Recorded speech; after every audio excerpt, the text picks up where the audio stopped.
Assalamu alaikum warahmatullahi ta'ala wabarakatuh. Cikin wannan bidiyon insha Allah zan nuna muku yadda za ku yi creating account akan Bybit, ku yi verifying cikin sauki ba tare da bata lokaci ba. Kafin nan Allah ku danna mana subscribe a wannan YouTube channel namu, sannan ku kunna mana alaman bell notification nan domin ku dinga samun duk wani update da muka kawo. So a koda yaushe sai ka rasa wani exchange ne za ka dauko. Idan let's say ka yi mining an zo za a yaba Airdrop, sai ka rasa wani exchange ne za ka yi connecting da shi wannan mining app din, domin idan sun zo yaba coins su sama a cikin exchange da kai connecting. To ni na yi recommending ku dinga amfani da Bybit, saboda Bybit yana da benefit sosai yanzu akan sauran platform.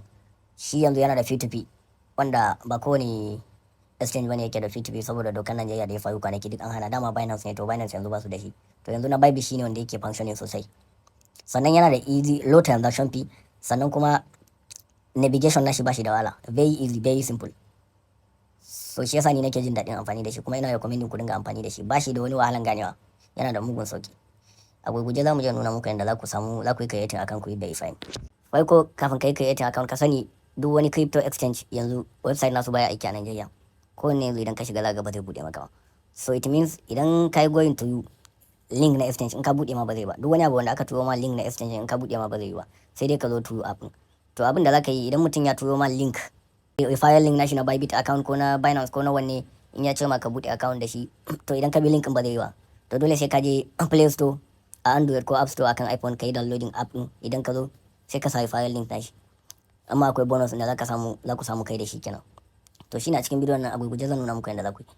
Farko ka je App Store ko Play Store, kai sacin Bybit. Kamar haka in iPhone kake amfani da shi, za ka je Play Store sai kai sacin Bybit. In kuma Android ne ma kake amfani da shi, shi ma duk za ka je sai ka danna sace, sai kai sacin ga Bybit nan, sai kai downloading nashi. Ni da yake ina da shi already, ba zan yi downloading ba, zan bude shi ne kawai.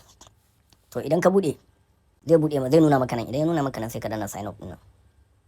Sign up, kai sabon zuwa ne. Idan kai tsohon zuwa ne, login din nan zaka danna. Amma kai sabon zuwa ne baka da account, sai ka danna sign up. Idan ka danna sign up, nan gurin yana wajen email. It means inda email zaka yi register sai ka bar shi nan. Idan kuma da phone number zaka yi sai ka kawo shi. To ni na zaɓi in yi da email. Sai in taɓa nan wajen in sa email ɗin da nake so in register da shi. Ka tabbatar email ɗin ba taɓa buɗe Bybit account da shi ba. Yawwa, na sa email, sai in zaɓa password ɗin da nake so in sa. Misali zan sa taje 1996.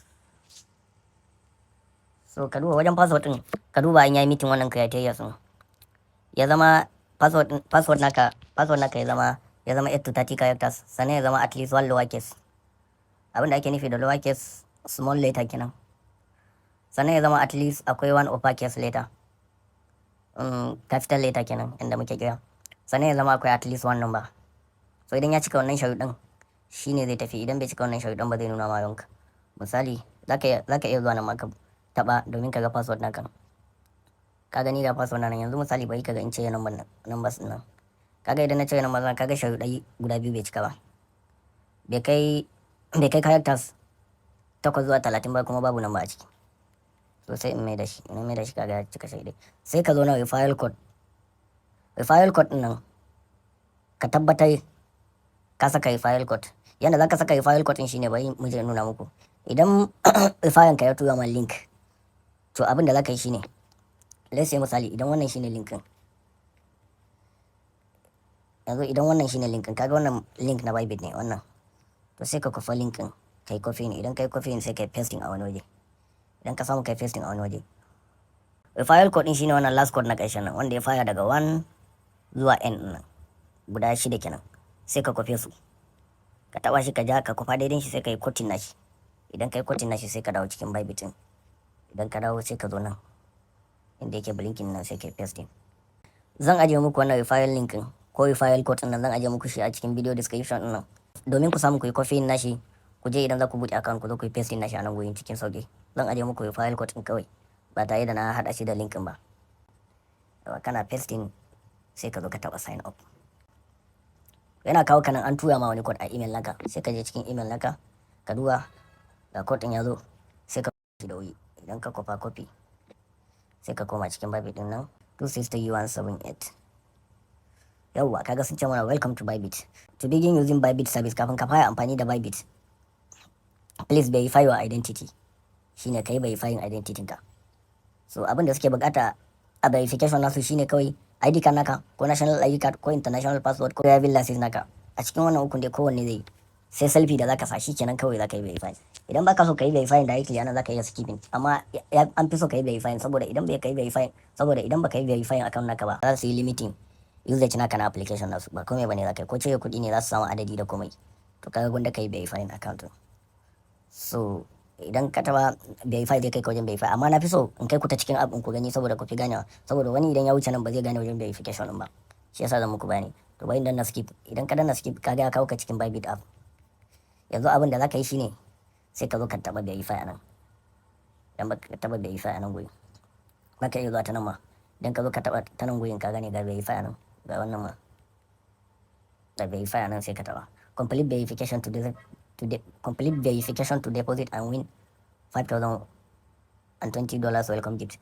Daɗin shi Bybit ne idan kai amfani da referral code na mutum to akwai bonus da za su baka kai sabon zuwa ne in kai verify account naka. To shi yasa ake so kai amfani da shi wannan referral code na mutum. Sai ka taɓa verify nan. Kaga idan ka taɓa verify kaga shi amfanin verification din account naka zai zama babba, sannan za su buɗe ma, za su baka daman yin transaction mai yawa a lokaci ɗaya, shine da abu. Sai ka danna verify wannan. Dan ka danna verify, yawwa ni na manta ban gaya muku ba, da BVN naka ma zaka iya yin verify, ba dole ma sai ka ɗauki hoton ID card naka ka sa ba. Ka ga yana kan BVN nan so rubuta recommended, sai ka danna confirm. Idan ka danna confirm sai ka je shi buɗe ma. So idan ka zo nan sai ka sa non US resident, kai ba dan United States of America bane. So sai ka sa non US resident, sai ka danna continue. Kaga abubuwan da zaka yi, profile details da selfie, sai ka taba continue.